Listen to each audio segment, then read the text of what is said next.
United we're as strong as a mountain. This is Steve Zelzer with Workweek, and today we're going to be talking about an important experience and the struggle that has gone on in Seattle and now has ramifications nationally. We're talking with Kashama Sawant. She was a city council person, socialist city council person in Seattle, and had a big effect in politics in Seattle and challenging the Democrats, Republicans, the capitalist politicians. So welcome to our show. Thank you for having me. So, Kashama, why don't you talk about how you got involved in politics? You became a faculty member. Why don't you talk about your experience and what brought you into the political struggle? Yes, I think it's fair to say that the real thing that brought me into political struggle was my entire childhood experience of observing the massive differential between a few wealthy people at the top and the vast majority of humanity that was struggling for basic survival, as my experience in India. And then when I came to the United States, it was even more educational because I naively at that time thought, well, so surely in the richest country in the world, it should be different. There shouldn't be any poverty, not to mention the lack of basic infrastructure like funding for schools and public transit. And so it was quite shocking for me to come from Mumbai to North Carolina and see that actually Mumbai had better public transit, and understanding that that was because of the public investments, public funding by the social democratic governments after the British Empire was ended. And that was under the influence of the growth of socialism at the time because of the earth-shattering events of the Russian Revolution in 1917. And so all of that crystallized into an understanding that this was about capitalism itself.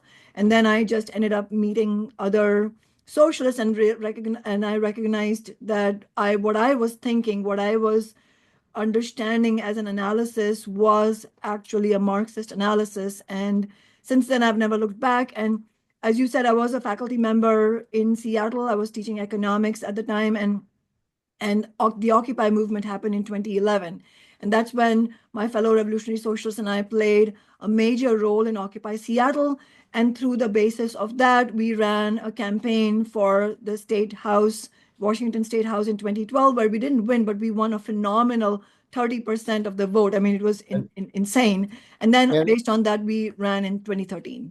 and the whole Occupy movement was a national movement against capitalism, against monopoly capitalism, for freedom of discussion and debate. Today, they just laid off 300 journalists at the Washington Post, owned Yeah. by Bezos from Seattle. They're basically liquidating, destroying the newspaper that he bought. He promised he would support it. And at the same time, there's an attack on journalism. Journalists are being arrested. The Occupy movement also was threatened, shut down by a Democrat, Obama. And Yeah. were you surprised by what happened? How they was a national organized campaign by the Justice Department in San Francisco, Seattle, all over the country to close down these assemblies where people were debating, discussing issues. Oh, yeah, yeah, absolutely, Steve. I mean, I was not surprised, but absolutely, it was just horrendous to watch that these protests, as you said, they were against capitalism. They were born out of the anger at the fact that after the ravages of the Great Recession that the tens of millions of Americans and their families endured, Bush and then Obama, so Republican and then Democrat, they bailed out the big banks and the very billionaires who caused this crisis. That was the source of the anger. And then 3 years later, it became the Occupy movement. And remember, the slogan of the Occupy movement was, banks got bailed out, we got sold out. And so all of that class anger was coming to the fore. And it was just not surprising, but utterly horrendous to watch not only the Obama administration, from and the US Congress, the Democrats and Republicans in the US Congress, including my opponent, Adam Smith, but also Democratic mayors. Like in Seattle, I was there, Steve, when we were being harassed and really manhandled by the Seattle Police Department. I mean, I remember how I was just inches away from this whole sort of coterie of big burly cops from the Seattle Police Department, A and we phalanx, were a being phalanx physically of, harassed. thanks, a phalanx of thugs. Yes, Versus exactly, exactly. And that just to say that has not that was not a one-off, just to make sure all your viewers know that that was not a one-off. We have seen Democratic Governor Tim Walz in Minnesota right now. The Democrats are not joining the protests against ICE. They instead are making a deal with Donald Trump. And then what they have done, Tim Walz's first action was to call in the National Guard, to plan to call in the National Guard against the protests. And of course, trade unions and others having the experience with the National Guard previously, with the George Floyd campaign, were against the National Guard. But this acceptance of state power, that the National Guard and the police are the real problem. I mean, that is part of the Democratic Party defense. We have Yes, to have yes, we it have to is. have police and National Guard. Yes, exactly. I really agree, Steve. And I think that we need to remind working people at all times that the National Guard and the police department are not the friends of the working class. These are institutions of the capitalist state, and their very existence is meant to suppress the any rebellion, any kind of revolt by the working class. So the alternative to the ICE terror by Donald Trump is not local police departments or the sheriff's office or the National Guard, because these are all various aspects of the apparatus of the capitalist state, all of which is stacked up against the working class. And the fact that the Democratic Party calls the National Guard against the protests, that should be revealing to people that the Democratic Party, far from being the so-called lesser evil, is actually, alongside the Republican Party, one of the two most powerful parties of global capitalism. So we'll go back. So you decided that you were going to run, and you became part of a movement to run for office in Seattle. Uh, the idea that socialists can run in elections. What is the idea of that, and how can what's the purpose, and how do you see a socialist running for office? And what was your experience in Seattle City Council? Yes, well, so when we ran in 2012, and as I said, we ran for city council then in 2013, and that's the election we won. That was the first election we won, and then we won multiple elections after that. What the idea behind that was to demonstrate to the working class that that what working people need, what American working people need, is an actual working class political alternative to the two parties of capitalism. So we first and foremost we wanted to demonstrate what a working class candidate is actually like. So rather than being a campaign where I woke up one day and decided I wanted to have a nice little political career and I was going to run for office, our example from right from the ground floor is fundamentally different from anybody who runs as Democrats or Republicans, which is that our revolutionary socialist organization, we all decided that together, we had a strategy discussion which was democratic in nature, and all our members always vote on these strategy discussions. What we discussed was that there was, in the wake of the Occupy movement, that it was historically a crucial moment for the Marxist movement to seize upon, to show an example of working class politics. And so whether to run a campaign, what the campaign's political program should be, program of demand should be, who the candidate should be, what kind of campaign we should run, these were all democratic decisions. It's not like I woke up and said I want to run as a candidate. In fact, to be honest with you, Steve, I was extremely reluctant to be the candidate, but it was a democratic decision. And so we ran this campaign, and in fact, what we found, and keep in mind, this was 2013. I mean, consciousness has moved by leaps and bounds since then, even farther left. But even in 2013, me calling myself a socialist was never a barrier for working class consciousness. The barrier would have been had we not shown ourselves clearly to be fighters for the working class. The working class is disgusted and done with politicians who have sold them out repeatedly, both from the Republican and the Democratic parties. And They're looking for fighters. this whole crisis around Epstein. And the amazing thing is, $1 billion operation, sex trade operation with girls, and even under Comey's daughter, who was the U.S. attorney who prosecuted him, only two people were prosecuted, and all these people were involved in it. That came under Democrats and Republicans. I mean, the corruption and rot within the capitalist system. And one of the speakers at the women's press conference that was held, the girls' press conference, now women, was that it's the billionaires club. That's the reason they haven't been prosecuted. These are the wealthiest people in the world getting away with this kind of corruption. Now, when you ran, what did the capitalists do to fight you, to prevent you from becoming elected in Seattle? As the whole Epstein story is all of it's interlinked with the question you asked, what the capitalists did against us. Because as you correctly said, and as the people who have said correctly, this is a billionaires club. There's no real way of understanding why the Epstein files were so suppressed unless you understand that this was about class. Obviously, it is stomach turning violence against women and young girls. I mean, it is, and as a woman myself, it is extremely just grotesque to read about these things, but this is the violence that is perpetrated under capitalism. But the only way of stopping this is to understand that this is a battle against capitalism and the billionaire class themselves. And that was what we saw in our campaign in 2013. Our battle was against the capitalist class, the Chamber of Commerce, all of these entities that represent the interests of the billionaires who benefit from the system of capitalism, and the Democratic Party of the city, which rules the city. I don't mention the Republicans because Republicans don't have any foothold in Seattle politics. And It's the that's the Demo- same in San Francisco. It's the Democrats who are imposing Trumpite policies, austerity, cutbacks, massive cutbacks in Oh, San Francisco. exactly. It's been just horrendous. The number of the budget cuts that have happened, and the amount of suffering that has been unleashed on working class and poor people. So yeah, at the time when we ran in 2013, our flagship demand for our campaign was for Seattle to have a $15 an hour minimum wage. And at that time, the minimum wage was $9.19.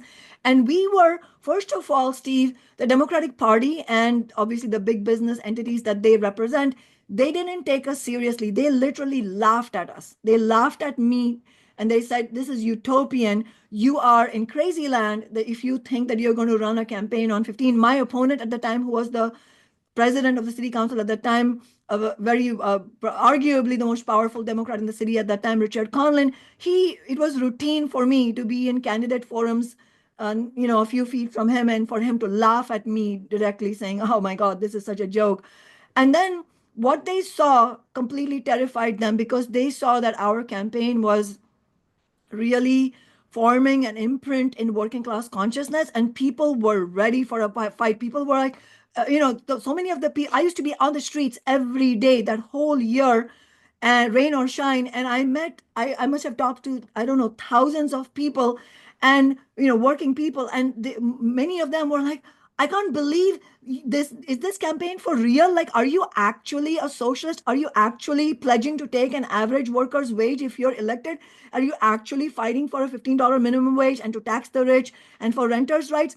People were electrified by our campaign. And after the primary election, it was very clear we had a real shot to win. And that's when the big business entities and the Democratic Party became very nervous. And then they started trying to lob attacks at us. One, on the demand of 15, their go-to, Steve, this, their go-to attack against any economic demand is, "Oh my God, it'll be bad for small businesses." When in actuality, capitalism, the system the Democrats represent, is deeply hostile to small businesses. It's not for small businesses. It is for multinational corporations and the multimillionaires and billionaires, and most. And this trade war is devastated small businesses. Oh, completely, exactly. And in fact, the interests of small businesses may not be fully aligned with working class people, but they are far more, they have far more in common with the working class in the way they get stomped over by the billionaires.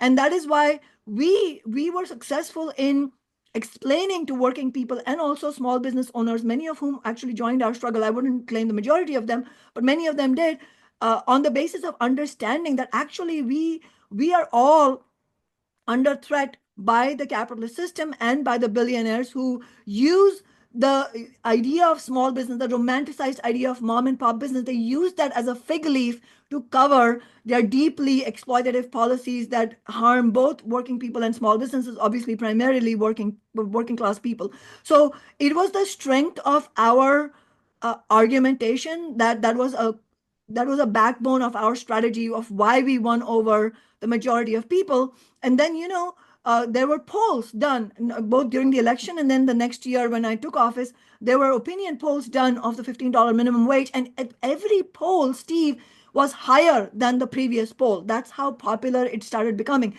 So in the waning days of the election campaign, Steve, they tried to attack me personally, trying to use some kind of vile attack about, oh, you are not living with your, at that time I was separated from my husband of the time, but I was legally married and I was on the healthcare program of from my husband's employer. And a woman reporter, no less, and this is how you know that identity politics is treacherous, because just because somebody is a woman doesn't mean that they're on the side of working class women. A woman reporter, no less, published an attempted attack. It completely backfired on them, but it was an attempted attack to claim that I was engaging in some sort of wrongful thing by being on the healthcare of my legally married husband. And the Stranger newspaper, the left newspaper here in Seattle, they had endorsed our campaign already, but they published a brilliant article saying, my God, this is such a vile attack on a woman. She's legally married. And furthermore, and we said this, I don't know if the Stranger said this, but we said this, and further, this is not only an attack on working class women, it furthermore reveals the horrible situation of healthcare. Why should anybody have to depend on having to be married to get healthcare? We should all have universal free healthcare. So it brought up all these questions and ended up helping us to win the election. But that is the degree to which these Democrats will stoop, the big business will stoop, in order to keep working class people from winning. And you ran as a socialist, and one of the issues is the unions and the unions' support. What was the position of unions in Seattle in relationship to your first campaign? In order to tell the story of the unions, we would have to distinguish between the union leadership for the most part and the rank and file of the union movement for the most part. And what happened was, as soon as we started campaigning on 15, as I said, it really energized working class people. That included rank and file union members. I mean, rank and file union members, I have a distinct memory. I would stand at our campaign table. We were a very small campaign. So, it was very, very modest. Many days it was just me behind the campaign table outside a grocery store or outside a protest.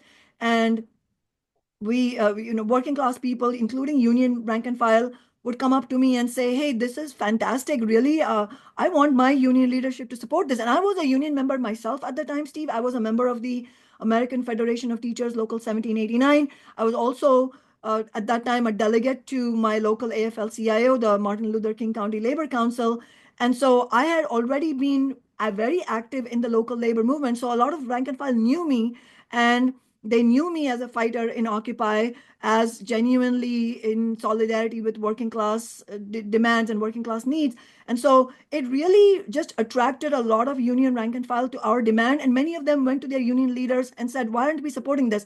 But the response of the union leadership, except for a few notable, really exemplary leaders who supported our campaign from day one, but they were a minority. The vast majority of the union bureaucracy, unfortunately, predictably, not only didn't support us, they literally would come up to me and say, you're not allowed to talk about 15. We don't want 15. We are not going to talk about 15. And I said, you can't say that. I mean, ask your union ask your own rank and file members, and they'll tell you how excited they are. And so they were very hostile to our campaign. Many of them had already endorsed my opponent, Richard Conlin, and they also went to such lengths as, for example, they did a press conference with this guy, Richard Conlin, and they tried to keep me from speaking there. And their own rank and file, actually, one of them brought me in and said, no, I want Kshama to speak because she's the real fighter in this race. She's the real fighter for the union movement, and we need her to speak. So really, what it took, and this is a very important lesson, and it's a hard thing for people to understand on the left, understandably, because we are strong supporters of unions, but we want militant fighting unions. So that means that our fight against the ruling class has to also include challenging the union leadership that is an obstacle to that kind of fight back, that kind of militancy. And unfortunately, most of the labor leadership is married to what I would call ideas of business unionism, which means they don't really want to to take on a class war against the bosses, that also translates into most of them supporting the Democratic Party, which is a party of the bosses. And so all of this acts as an obstacle that needs to be overcome. Well, the embedding of the union leadership in collaboration with the Democratic Party, it's very significant that after the murder of Alex in Minneapolis, there was no national call of the AFL-CIO to have rallies around the country. The unions did not mobilize national protests, but that's only in this case, even when they took away union rights for 700,000 federal employees, there was no call for mass action by the unions, no mobilization. The fear that the trade union bureaucracy has of actually mobilizing the rank and file and telling the truth to them about what's going on, they're more terrified, it seems, of a mass mobilization of working people in this country than they are of what's happening to working people. Absolutely, and it's really telling what class role most of the union bureaucracy is playing. That is why we have to really fight to expose this and fight to rebuild the union movement. And really, that is what's at stake here, Steve. I mean, on the one hand, it is a truly historic moment where we should not be depressed or demoralized, in the sense that the working class of America has never been so ready to fight in our lifetimes. I mean, it is like dry kindling the consciousness. People are fired up. But on the other hand, just to be sober about what we're up against, on the other hand, we are also having, and we need to rebuild from the ashes of everything that was lost in the last 50 years in the wake of the fall of the Soviet Union, all the militancy, what I would call class struggle unionism. Not that everything was rosy in the past, but the point is that historically, the union movement has delivered victories for the working class on the basis of militancy, not on the basis of the bureaucracy being an obstacle to it. And so each time victories were won, like the New Deal, for example, in the 1930s to 1950s, that was a result not of the beneficence of FDR, but the pressure on FDR, who was the premier representative of the capitalist system at the time, feeling the pressure from below, principally because of general strikes, especially the general strike in 1934 that was led by Marxist Teamsters in Minneapolis. That is the kind of threat, the existential threat we need to create against the capitalist class to wrench victories from them, and obviously we have to also, in my view, overthrow capitalism, but that is the bare minimum that's needed, that creating that threat. And that threat can be generated only by shutting down the profit machinery of the billionaire class. And that can only be done through strike actions. And at this moment, what is being, this moment is crying out for a general strike. And not only did the union leadership, the union bureaucracy, not call for mass protests, they did not call for any kind of strike action. Not only that, the public sector unions in Minnesota actually reminded their members, hey, you have no strike clauses in your union contract, so you better be careful because you are under risk of termination. It is utterly shameful, Steve. First of all, what kind of union leadership accepts horrific no strike clauses in their contracts? But now it is commonplace, and the logic of accepting a no strike clause then also points towards preventing strike actions. And that is why we have to remind people of the brilliant strike that was, it was quote unquote illegal, a wildcat strike by the teachers in West Virginia in winter spring of 2018, where it was illegal to go on strike, and they went on strike. They overcame the opposition of their own union bureaucracy of AFT, my former union, and NEA, the National Education Association, and they were able to win not only for themselves, but they continued the strike until all public school workers won. That was the kind of working class solidarity that we have to remind people of. But ultimately, what that lesson shows, Steve, is that there is no illegal strike. It's a question of whether strikes are successful or not. And so if we are to actually make any change at this moment, we will need the kind of militant leadership that is sorely missing. And that is why we have launched this campaign for the US Congress in order to win breakthroughs. And that is why we've also launched Workers Strike Back. So when you got elected, what was it like? Because they were trying to isolate you and prevent you from fighting. What did the Democrats do? And this is who you were fighting in the city council, to try to subvert your effort, your political campaign. But they were maligning me during the campaign itself, and carrying out character assassination is by the playbook. That's one of the first weapons they will use. And I already gave you one example of what they did. But in addition to that, after we won the election, these Democrats, I don't know who by name, but they were quoted in The Stranger as having told, "Oh my God, for Kshama Sawant to come to City Hall is like having a mountain lion in a grocery store." And nobody knew what the hell that meant, but we took it as a compliment, like, okay, so which means you're scared. You're scared of the movements that you probably know that we are going to build. And that is exactly what we did. As soon after I took office in January 2014, one of the first things I did alongside my fellow revolutionary socialists and other workers who were fighting with us, we launched the 15 Now grassroots movement. And through that 15 Now movement, we showed a tremendous example of a genuinely democratic movement that brings in the voices of tens of thousands of workers. So we held, throughout those 6 months, less than 6 months that it took us to win, we had won by late May, early June.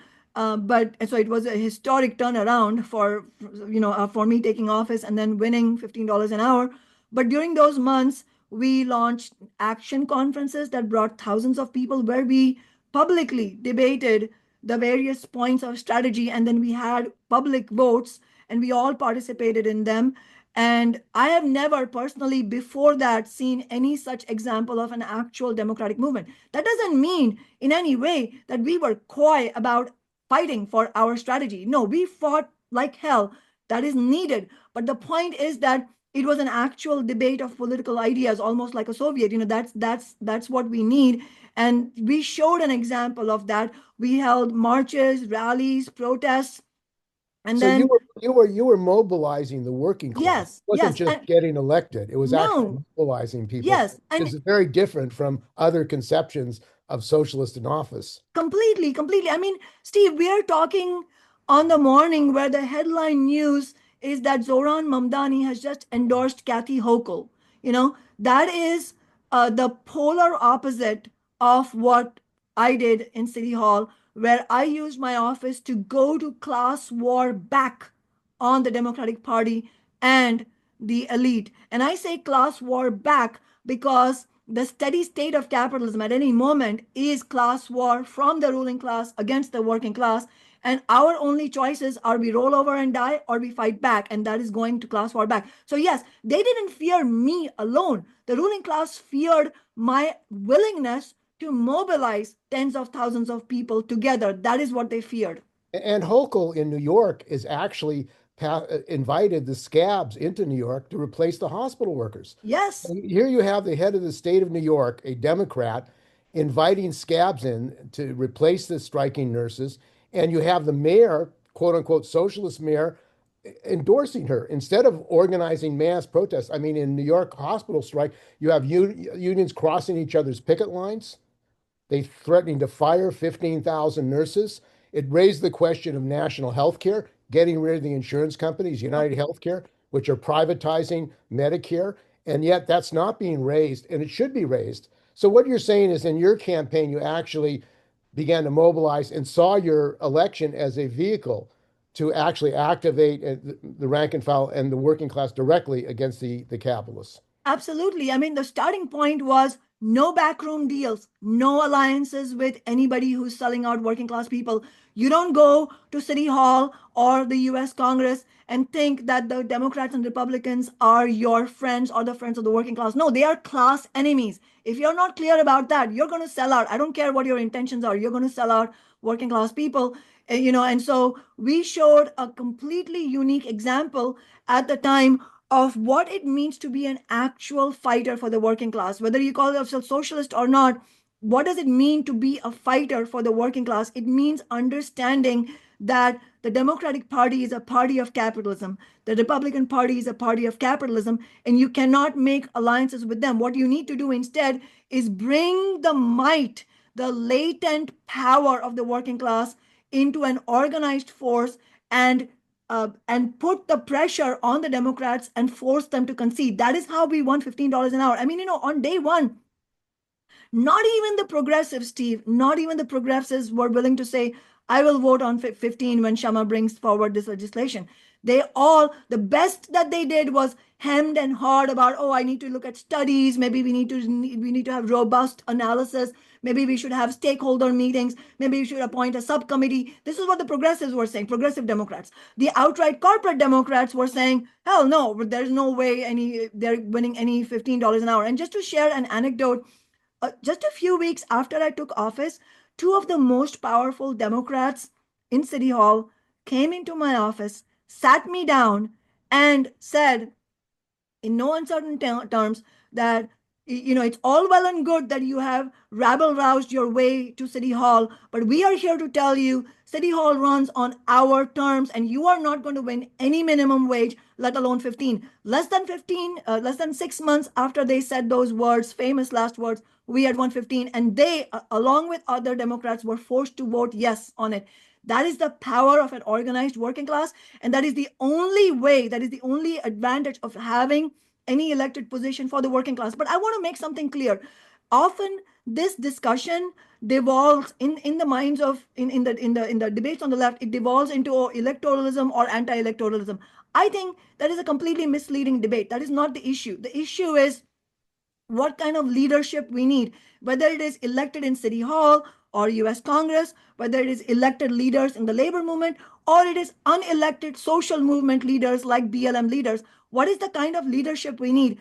Across all of this spectrum of leadership, what the working class needs is leadership that doesn't sell out, that doesn't make cozy deals for themselves, make their own careers, get millions of dollars for their own NGOs, and then sell out the movement, sell out the working class. What we need are fighters who don't sell out and fighters who remain accountable to the working class. And hence, flowing from that, we need movements where working class people can hold the leaders accountable. So I want to be very clear. This is not about electoral versus non-electoral. The working class of America, we are being sold out by the so-called leadership on the left on every front, in city halls, in Congress, in New York mayor, the labor movement leaders, and BLM leaders. BLM leaders completely sold. They were not elected people, but they sold out the movement by taking millions of dollars for their own NGOs and then leaving the movement bereft. So the lesson here is the need for militant leadership across the spectrum. And one of the issues as well that is in the forefront is militarism, imperialist war, what happened in Venezuela with the military and threats in Iran, that the United States, which is a declining imperialist empire, now thinks it solves its problem with competitiveness with China by actually cutting off the oil to China and militarily controlling big parts of the world, threatening world war. In Seattle, a big part of the industrial production is Boeing, is the military. And in fact, in Europe now, the union bureaucrats are telling the workers the only way you're getting a job, going to get a job, is in the military production. In the United States, Trump wants to increase the military budget by 50%. It's already $1 trillion to $1,500,000,000,000. This question of war, imperialism and war, for socialists and for the working class, it seems a very serious question as more money is being put into military production in the United States. It is a very serious question. In fact, I would say it's a central question, and it is the kind of central question already, as you described in your question. It is very illustrative. It is very clearly illustrative of the need for international working class solidarity. Because when you look at these military budgets, when you look at what's happening, it shows you that internationally the capitalist class have their various alliances, their various enmities, and what ends up happening is that the capitalist governments of every country, I don't care, it's the United States obviously is the dominant military spender. But at the same time, if you look at the military budgets of even my home country, India, for example, if you look at the military budgets in Western Europe, these are all massive, untold amounts of money that are being spent for imperialist war, bloodshed, and misery. I mean, it's exporting absolute death and starvation to countries. Obviously, Gaza is the most prominent, but it's also in other countries, Ukraine, Russia. It's exporting death and bloodshed. And who is gaining out of this? It is the international billionaire class that is gaining out of this. If you look at the profiteers of imperialist war and genocide, it is billionaires like Alexander Karp, but of Palantir, but it's not just him, it's also the tech billionaires, it's construction billionaires. In other words, the billionaire class as a whole is what profits from it. And all of this is, as you correctly said, is playing out what's happening in the current stage of the crisis of capitalism, which is the conflict between the US-led bloc and the China-Russia-led bloc. And both of these, the capitalist classes on both sides are completely willing and capable, willing to do it and capable of doing it, which is, they are willing to spill any number of drops of blood of the working class in order to emerge as the world leader. So in other words, for us as the working class, the conclusion we cannot afford to make a fatal mistake of trying to align alongside our nationalistic interests, like, oh, we are going to align with US imperialism, and in China the world people should align with Chinese imperialism, and same with Russia and Ukraine. That is absolutely fatal. Instead, we need to understand that the capitalist class and the state that operates alongside them, and the governments, in other words, they are all completely hostile to the interests of the working class. And so if we are to have a reversal of the race to the bottom that all working people, billions of us, are facing, then we have to build movements on a class basis where we understand that our interests as American working people, for example, are aligned with the working people of every other country, and we have to oppose war, imperialist war, at every cost. And just to say one last thing, Steve, you talked about Trump already spending $1 trillion and a half dollars on the military. What did the Democrats and Republicans, the senators and Congress House members, what did they do in December? They voted for the new National Defense Authorization Act, the so-called Defense Authorization Act, but it's really authorizing new military dollars. It's another nearly $1 trillion.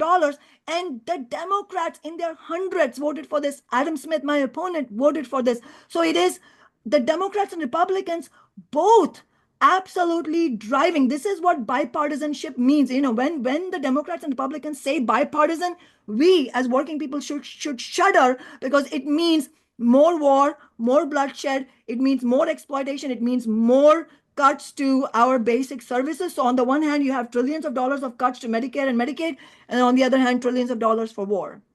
And of course, they were supposed to make an issue of subsidies for ACA, and they're voting for more military budget. They're also voting to reform ICE. They want to make ICE better, so they got billions and billions for That's more like saying military expansion and money for ICE, but they apparently don't have money for healthcare. People are being thrown off their healthcare in this country. People are going to die. Thousands and thousands are going to die, and also 500,000 healthcare workers are going to be laid off as a result of these cuts. And it's interesting that the unions, the healthcare unions, AFSCME, SEIU, AFT, even my union, CWA, there's no mobilization of all the healthcare workers to go to the community and say, we need national healthcare, shut the country down. I mean, they can vote billions for war, and they're denying healthcare for people. They're getting rid of healthcare workers. It's amazing that they won't even educate their own members and mobilize their own members and unite with people who need healthcare to say we need national healthcare. I mean, as if we can't mobilize, because that would threaten the system. They're afraid of mobilizing the membership and bringing the working class together. Yes, exactly. And that's exactly what's telling. The key point there is that the labor bureaucracy itself is afraid of the fact that if working class people are actually mobilized, it will be a threat to the system they buy into. That's the problem. That is the problem. Because the labor leadership buys into capitalism, then they end up buying into making deals with the bosses, and then they end up buying into making peace with the Democratic Party, and in fact, in the case of Sean O'Brien of the Teamsters, making a deal with the Republican Party and with Trump, which is even more grotesque. And so all of this points towards that again, the fundamental problem being, when you think that your only option is to extract a few crumbs here and there from the capitalist system, you end up making that mistake. And in fact, talking about healthcare, look at also what the Biden administration and then before that the Obama administration did, right? Both times there were periods under Biden and then before that under Obama where the Democratic Party had a majority in both the House and the Senate. What did they do with that? Obama made sure his number one task was, aside from carrying out a troop surge in Afghanistan after promising that he was going to be the peace president. I mean, what a joke. But aside from that, Obama's main task from his marching orders from the billionaire class were, you will not allow universal health care to happen. So his main task was he holding the door against that. He also held the door against even a minimal public option. And then the result was this ACA where they didn't even make the subsidies permanent. And then it came to Biden. Biden also had 2 years of Democratic majority in the House and the Senate. These Democrats, it's not just Biden, the Democratic Party as a whole, they refused to make the ACA tax subsidies permanent. And then now they are blaming Trump. Obviously, Trump is deeply hostile to the working class. I mean, it is absolutely horrific the kind of cuts he has carried out.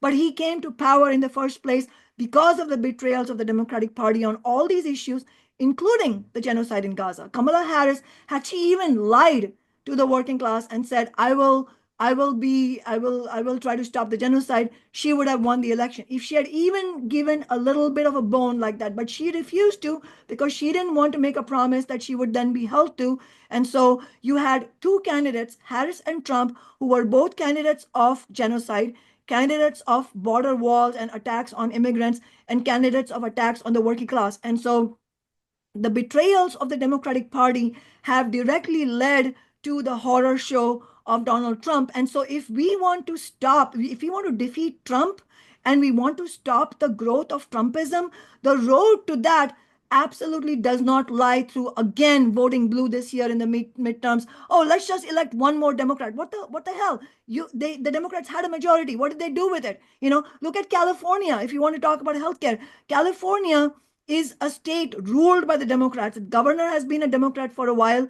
The House and Senate and Assembly, I believe they call it, they both have near supermajority or They do actual they do have a supermajority. In fact, supermajority. Yeah, I just meant they could pass taxes. They could they, tax the billionaires. They refuse to even convene the legislature to tax oil depletion tax, all kinds of taxes they can yeah, make. they could do They all kinds refuse of to do things. it. Instead, what did they do? They made sure that the CalCare bill, which is the universal healthcare bill from the nurses union, that kept from getting passed. But then, I mean, this question started with the role of the labor leadership, and then now you've just heard. I'm sure you heard this just 2 days ago. The California Nurses Association, which was has been leading on CalCare, they just endorsed Tom Steyer for governor. I mean, this guy is part of the 1%. He has been part of holding the line against any kind of single payer healthcare. That has been his default position. And so it is just, He's one of the billionaire class. So why would yes, the CNA endorse another billionaire when the problem is the billionaires? yes, exactly. Another aspect of this is the privatization of Medicare Advantage and United Healthcare and what that company has done. The Democrats and the Republicans, the Democrats have allowed the privatization of Medicare. So now Medicare is being run by United Healthcare, by these privatizers who are denying people, workers all over the country, retirees, their health care. On top of that, the AFL-CIO and unions are actually advertising for Medicare Advantage. And they're getting money. Some of these people are on the boards and their union officials are getting money from these insurance companies to push privatization through Medicare Advantage. And they say Exactly. it's for healthcare for all, and they're supporting the privatization of Medicare. Absolutely. And one more factoid to share here is that the door to privatizing Medicare, and then later what became Medicare Advantage, the door to opening the door to the bill that opened the door to privatizing Medicare was actually Democratic President Bill Clinton's Balanced Budget Act, which savagely cut Medicare and Medicaid by nearly $150 billion, and then also opened the door to privatizing Medicare. This was in 1997. My opponent, Adam Smith, voted yes on it, as did many other Democrats. And so you can see that it is actually very much an ironclad bipartisan agenda. Whatever have been hard-won victories by militant labor movements, and Medicare and Medicaid are part of what we have won through fight back, those are being snatched away from us by both the Democrats and Republicans. Isn't it hypocritical for the CNA leadership and NNU to endorse Steyer, who's in favor of military spending, who's in favor of the military warfare, and military spending comes from healthcare, comes from education, comes from social services, and they're supporting a imperialist candidate? I mean, It isn't is that part of business unionism, supporting U.S. imperialism? It is absolutely, this is by the playbook of business unionism, where even though they do support CalCare, and we appreciate their work around it, the union leadership ultimately has this completely just a complete failed strategy. Even if you assign good intentions to them or whatever, it's a completely failed strategy. It's absolutely it's a history repeating itself. So Tom Steyer, their justification, the nurses leadership, their justification is that, oh, he has spoken whatever in favor of single payer healthcare. You know what? What's his name? Gavin Newsom did when he was running for election. He also made false promises about healthcare. Obama made false promises on healthcare. How many times are we going to go on this merry-go-round ride where Democrats promise us, betray us, promise us, betray us, promise us, betray us? How many times? This merry-go-round needs to stop. We need independent, fighting, working class politics, And and that and is the why. union and the No, go unions ahead. in California, the SEIU has 750,000 members. The nurses have a massive amount. There's a strike at Kaiser over healthcare for healthcare workers. That's one of the issues. I That the know. right of Yeah. healthcare, run of nurses and healthcare workers to get healthcare because they want to increase their costs for their healthcare, cut their wages, and you're going to have a mass teacher strike in California now, and Los Angeles, San Francisco, Oakland, and Berkeley, and even Twin Rivers School in Sacramento. And yet the unions are not saying we need single payer. How about combining the fight for general strike with the fight for national health care for single payer? It seems that the struggle to unite these issues and to mobilize the entire working class around demands and a program that will really defend the working class are what's required. But continuing capitalist politics, supporting Steyer, a billionaire, as if that's a solution in California to get single payer when he wants to increase military spending and supports imperialist war. I mean, it's completely out of whack. I mean, isn't this capitalist politics? It is capitalist politics, absolutely. It is also what I would call gatekeeperism, meaning gatekeepers are people who, like union leaders, like NGO leaders, who are not of the class of the ruling class. They are not billionaires themselves.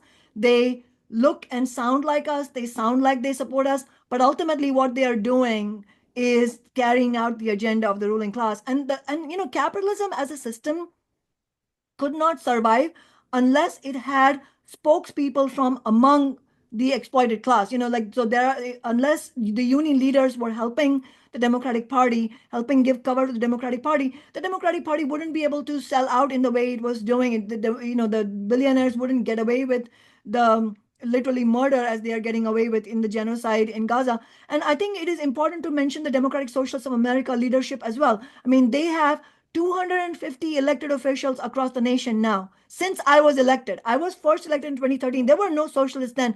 Now, this was, when I won, it was pre Bernie Sanders, pre explosive growth in DSA. All of that happened later. And yet, even today, Steve, the victories that we won in Seattle, they are completely unparalleled when you look at all these elected officials put together. And why is that? Because it's not a game of arithmetic. It's not a game of, oh, how many elected positions you have. We had only one, and we changed history completely. Tens of millions of workers nationally have won massive wage increases because we won in Seattle. And so you can change history with one leadership position if you have the correct ideas, and you can have hundreds of elected positions, and if they're all pro-capitalist, then you can win nothing out of that. So Well, you have one of AOC, the you yeah. have Bernie Sanders, you have Mamta, all these DSA superstars. And what have they won? Absolutely nothing. In fact, what they have done is sell out the working class again and again. Well, one of the issues, of course, is DSA has 4 city council members in Minneapolis. And what are they calling for? What are they calling for? What are they calling for? In fact, I haven't heard them getting out there and saying what do they want? Do they want a No, general strike? Where are they? Are they taking on the National Guard, the use of the National Guard? It seems like MIA. it MIA is. as a national organization, but it seems at the same time there's an opportunity now. that workers more and more see we need to shut down everything. We have to shut down the whole country, shut down the profits. That's the only thing the capitalists understand. A Yes. massive national shutdown. Oh, And completely. In fact, just to share, yeah, I mean, in 2017, remember when Trump first took office in his first term, he declared his really horrendous Muslim travel ban, and he was forced to retract that Muslim travel ban. But why? Because multiple airports, including SeaTac, Seattle Tacoma International Airport here where I live, was shut down. And the reason the SeaTac airport got shut down was because my office, alongside my fellow socialists, we led that shutdown. We brought, tens of thousands of people into the airport, and we actually built a strategy within a matter of hours. We built a strategy where we shut down all the entrances and exits and forced the airport to shut down. And you know what the Democrats were doing at that time, Steve? They were calling me on my phone saying, okay, you've made your point. Can you take your people home?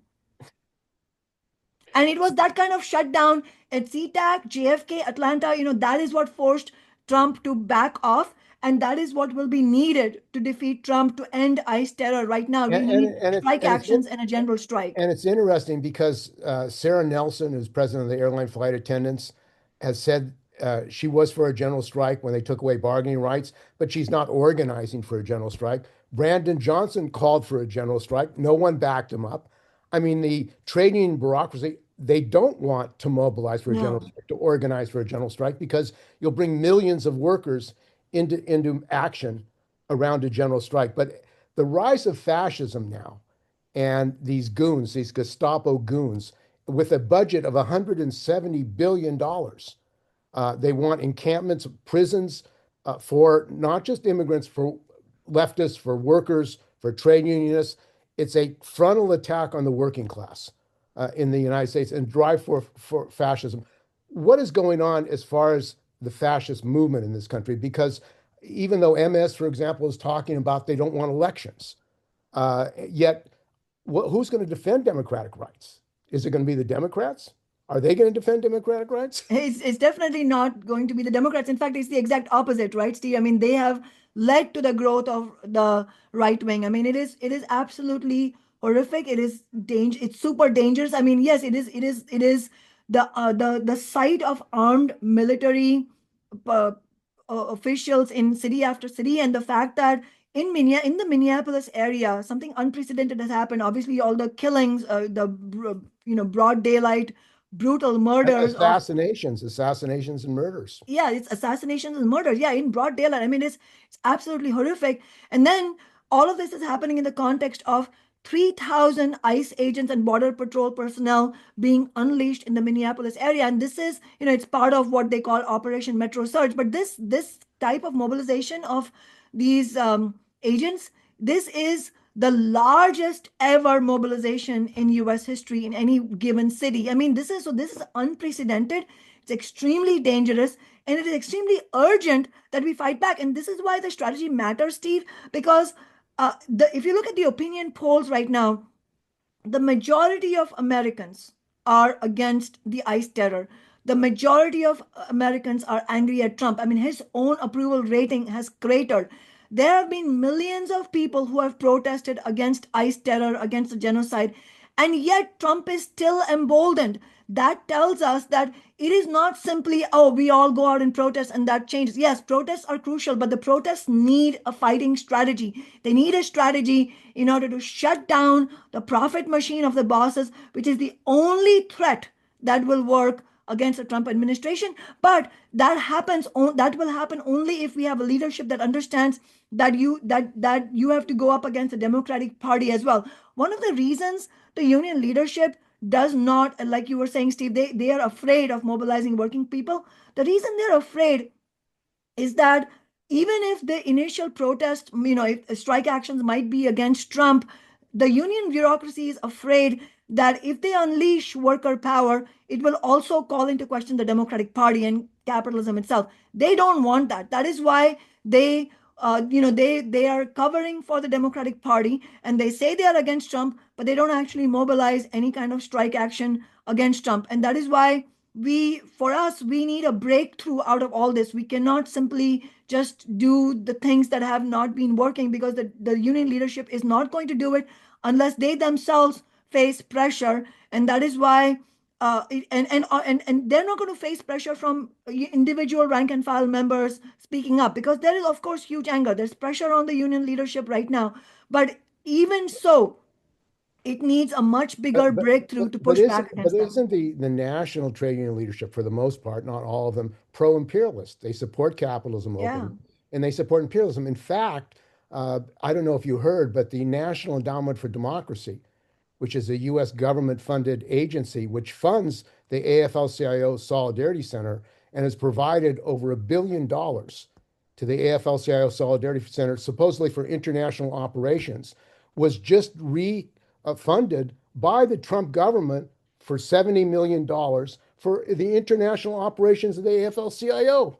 So here you have the Trump government saying we're going to give the AFL-CIO bureaucracy $70 million to operate internationally, to bring democracy to other countries, while they're shutting down democracy in this country and setting up a fascist government. I mean, the Exactly. contradictions And of also, and also, just to be clear, they're not going to bring democracy to any country. I mean, no, it is, well, this is counter-revolution. In yes, Venezuela, in Chile, they supported the overthrow of the Allende government. In Brazil, in Argentina, in Iran, they supported the overthrow of Mossadegh. I mean, the AFL-CIO internationally, and that's why they're secret about it, have kept quiet about what they're doing internationally. In Philippines, in Japan, I mean, they set up right-wing, pro-corporate capitalist unions all over the world, and they're getting funded by the Trump government to do that. By the Trump exactly. government to do that. It's just, yeah, I do not know about that specific fund, but it does not surprise me, but it is really important to know about, and it's just absolutely disgusting and shameful. And that is why I think we are not going to be able to fight the ruling class and win against the ruling class unless we overcome and defeat the obstacles Well, within the union movement. one of the things is a workers' party, because even a general strike by itself doesn't solve the Yeah. political problem if the working class doesn't have its own political party. And shouldn't that be one of the demands of a general strike, that there be a mass workers' party, Democratic Workers' Party built in the United States? Because it seems without a party that has a program for working people, what have you got? Just again, it's a vacuum politically, Yes. programmatically.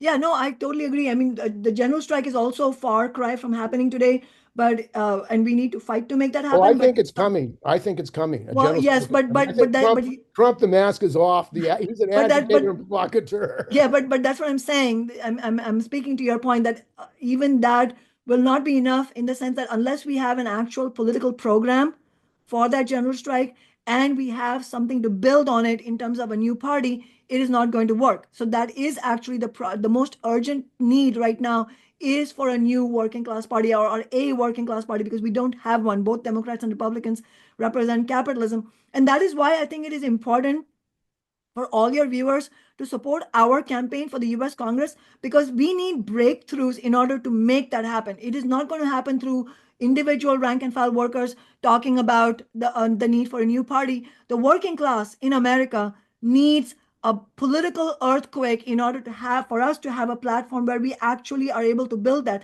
And I am quite confident that if we are able to win this election for the US Congress, which will be the first ever revolutionary socialist in the US Congress, it will provide us the platform for beginning to build a new party, because that is what we are calling for. One of the demands in our election program and also in the workers' strike back program is the need for a new party, an urgent need for a new party for the working class, a new mass party. And I have pledged that if I'm elected, first of all, I will turn my congressional inauguration into a mass rally of 10,000 people and immediately launch campaigns to end all US military aid to Israel, to shut down ICE and the detention centers, and to win free healthcare for all, funded by taxing the rich. And all of that is going to be tied, integral to all of these demands is the demand for a new party for the working class, and also actually to overthrow capitalism itself. So we are making no secret that we are actual revolutionaries,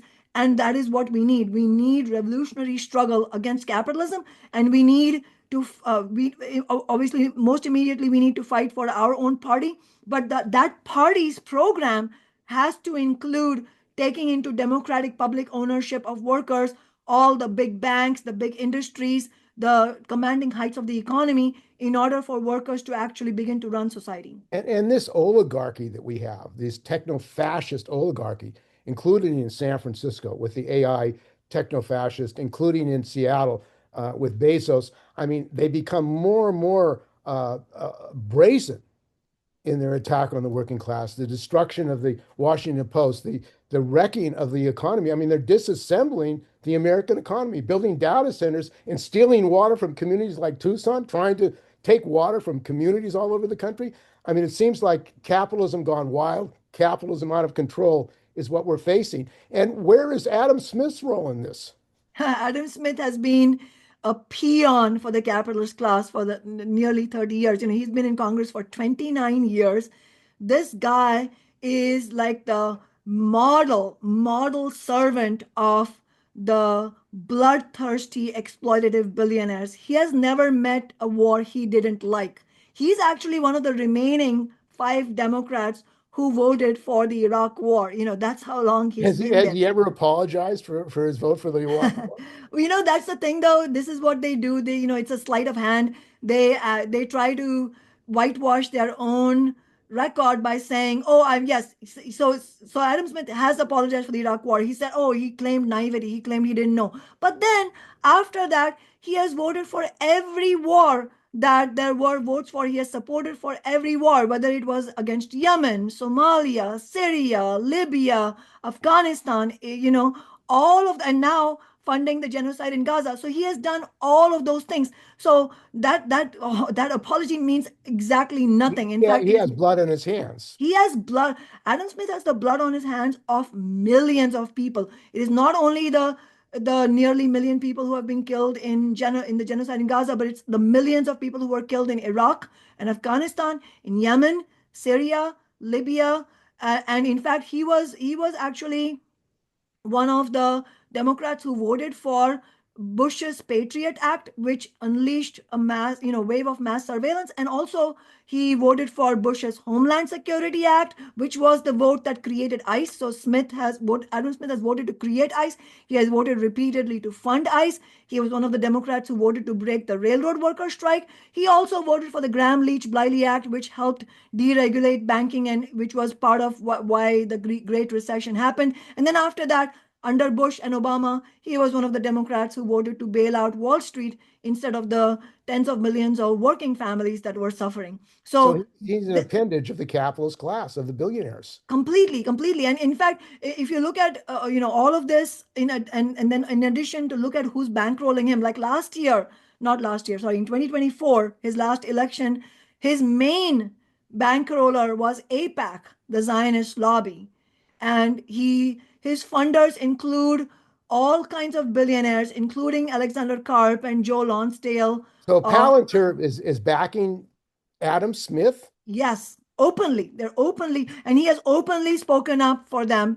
He has called anti-war protesters left-wing fascists. So you and I, Steve, are left-wing fascists, and he's demanding that we be arrested. He has said this. He wants people who are protesting war to be arrested, and he has as I said, voted for all kinds of war funding. Not only did he vote for tens of billions of dollars for the genocide, Steve, he also voted repeatedly to ban US funding for United Nations food assistance in Gaza. I mean, this guy, he's such a nice guy that when there were enormous amounts of data coming from Gaza about the mass starvation and the catastrophic hunger that the people there, especially little children, were facing, Adam Smith voted to ban US funding for United Nations food assistance in Gaza. So he's These a war are criminal. monsters. These He's are a war monsters, criminal. Steve. Yeah, they are monsters. They are war criminals.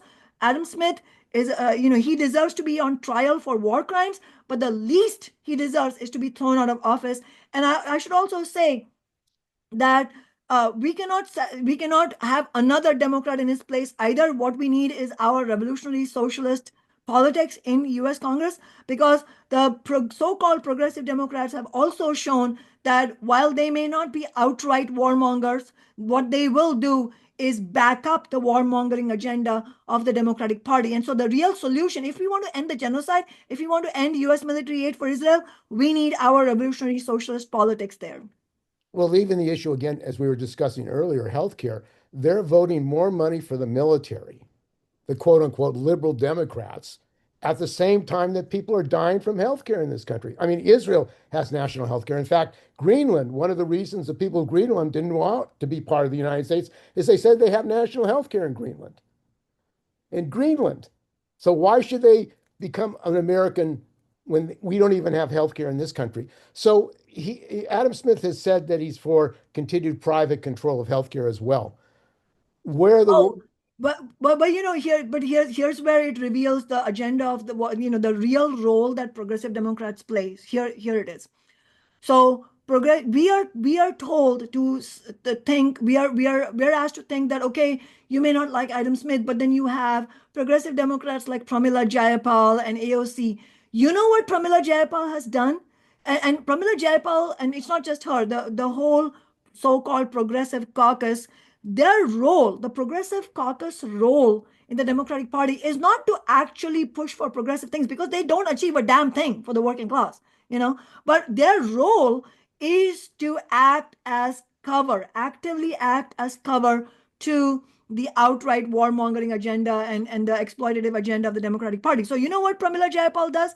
Instead of opposing Adam Smith openly and calling him out and supporting a campaign like ours, what she has done is allowed him to become a quote unquote co-sponsor on her Medicare for All bill, which she knows is going nowhere. I mean, these progressive Democrats, they keep bringing Medicare for All bills every year, and they do press conferences, whatever, but they do all this knowing that it's going nowhere. It's a PR stunt. It's a PR stunt. It's performative politics.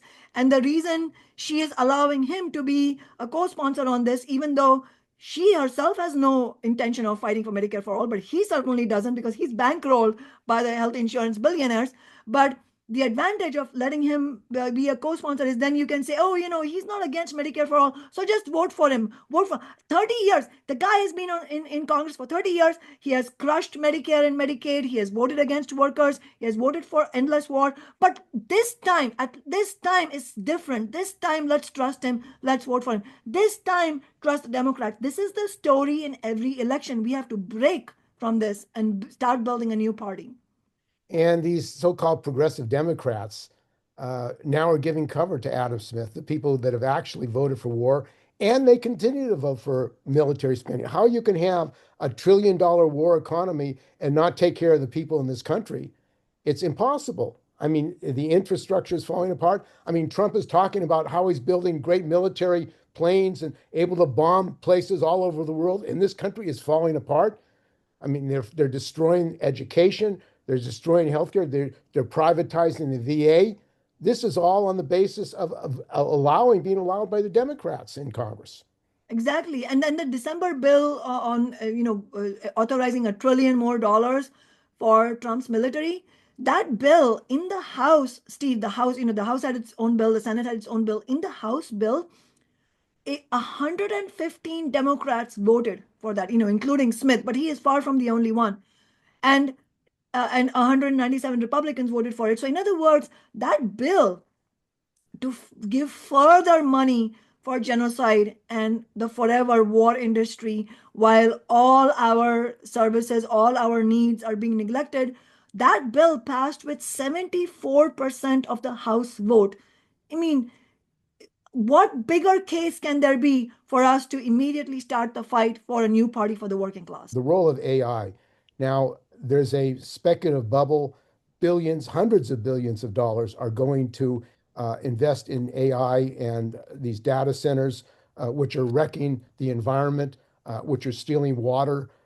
And AI, Goldman Sachs did a study that said 350 million workers are going to lose their jobs globally. What is your program, your thoughts about AI and what it means for the working class? There were the strikes of SAG-AFTRA and the Writers Guild, who said it was an existential issue for the future of their industry and jobs. So what is the view of yourself and your movement around the issue of AI, which is a critical issue for the working class? I mean, it is absolutely, yeah, it's absolutely critical. In fact, if we are to have any understanding of where the economy is going, AI is obviously a huge part of it. In fact, if we look at the kind of investments that have been made into AI, it's actually, as many, I mean, I'm not the first one to say it, many economists are pointing out, you can look at the biggest players in AI like Amazon, Facebook, parent Meta, Google, Microsoft, OpenAI. These are all investing nearly $1 trillion, at least greater than $800 billion on AI related capital expenditure, like data centers, chips, servers inside the data centers. And that is all, first of all, just the environmental cost, of course. But if you look at the kind of investments that are being made, the way they're being invested, it's actually like this kind of circular phenomenon where these AI companies report earnings, but they are, sort of, they're paying each other, so when OpenAI, for example, $10 billion that Microsoft gives to OpenAI, that's a company that trains and runs AI systems. In turn, OpenAI gives back to Microsoft. But this is an accounting gimmick. Both companies claim the $10 billion as revenue. Similarly, NVIDIA gives money to Anthropic and OpenAI, and those companies then turn around and use that same cash to buy NVIDIA chips. This is not revenue, it is not profits, and it's actually it's showing you the glimpses of what is potentially going to be a massive bubble that, again, we know from previous recessions who pays the price for recessions. It's going to be the working class. So in other words, it is not only the job losses that are happening, the environmental crisis that is happening because of the data centers. It's also the role that AI is playing in shaping another recession. Because it has the potential to send the economy into a tailspin. One other thing I wanted to say about the data centers is that, and you alluded to this before, Steve, is that many of these data centers are being located in suburban areas, in even rural, semi-rural regions, where the people are angry and are getting organized. So I just wanted to mention one example. Worker Strike Back members in Rochester, Minnesota are actually in touch with the organizers of a movement in a rural area there in Minnesota, who are fighting back against the data center, and they're going to have a big march and protest in the capital, in St. Paul, in I think in 2 weeks' time. And I think we need these kinds of movements to emerge, and we need to support these movements. And it's also a reminder that working class people, if we want to build our movements, we cannot afford to just be stuck in our blue city bubbles, blue metro area bubbles. We have to form solidarity with rural and suburban workers, and work, and bring their issues to the fore. So if there are rural working class people and even small businesses, if they want to fight against the data centers being located in their areas, then we should join them in their struggle and really build a massive fight back against all of this. And also, doesn't it raise the question of who should control technology and AI? Should it be these billionaire techno fascists, or should it be the working class? So that It's the technology is used for the advancement of the working class and not for the profiteers and the billionaires.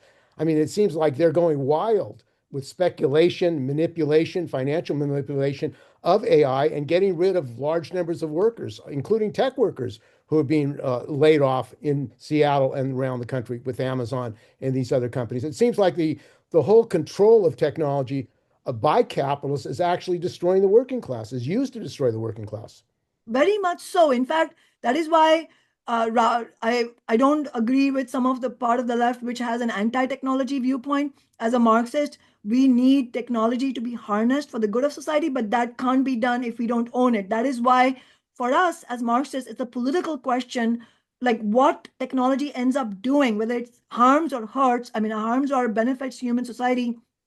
It's a political question of ownership, control, and decisions. And that is why, as a Marxist, I am a revolutionary. I am fighting for a planned, sustainable socialist economy internationally, where technology in general, whether it is AI or not, that's a different question, but technology in general, because it would be owned by democratically by the working class internationally, it can and will be put to use in order to reduce drudgery and warfare, and actually enormously improve the quality of life for billions of people, reduce work hours, and free up time for human creativity and leisure. This can be done, but the bottom line is it is not going to be done on the basis of capitalism, because as long as it is a system which is capitalism, which, where few billionaires and multimillionaires own everything, they will unleash technology in a way that is deeply, deeply harmful and detrimental to human society and to the planet.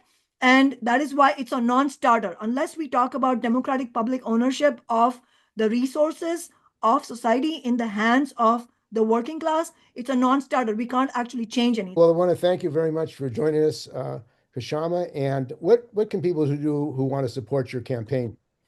Well, if you're anywhere in driving distance of Seattle, or if you live in our congressional 9th district, then we absolutely appeal for you to join our campaign physically. Come out, campaign with us, table with us, go door knocking with us, come to our rallies. Our next rally is on March 8th in Renton, which is a smaller city in our congressional district. We just had a phenomenal town hall in the city of Kent in our congressional district, where we had many, many working class people come and demand rent control, national rent control, which is one of the demands of our program. And if you live anywhere else in the United States, we still need you to be part of this campaign, because this is of national significance. Because if we can win this election, which we have a real shot to win, if we can win it, it will be, as I said, nothing short of a political earthquake. It will be the kind of breakthrough victory that the working class needs in order to, actually launch the movement for a new party and the movement to end all U.S. military aid, to shut down ICE, and to win free healthcare for all funded by taxing the rich. We're also fighting for a national $25 an hour minimum wage, which we think it should be at least $30 an hour in big cities. So it is a national campaign. It doesn't matter where you live.